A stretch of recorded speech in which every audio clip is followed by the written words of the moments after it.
ತಿನ್ನಕ್ಕೇನಾದ್ರೂ ಮಾಡಿದ್ಯಾ? ಏನು ಮಾಡಿಲ್ಲ ನಾನಿನ್ನು.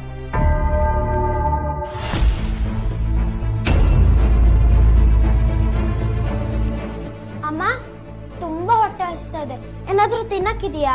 ಅಮ್ಮ. ಏ ಬಂಗಾರಿ, ಬಂದ್ಯಾ? ಕೂತ್ಕೊ, ತಿನ್ನಕ್ಕೇನಾದ್ರೂ ಮಾಡ್ತೀನಿ. ಅಷ್ಟೊತ್ತಿಗೆ ಬಟ್ಟೆ ಒಣ ಹಾಕಿ ಬಂದ್ಬಿಡ್ತೀಯಾ?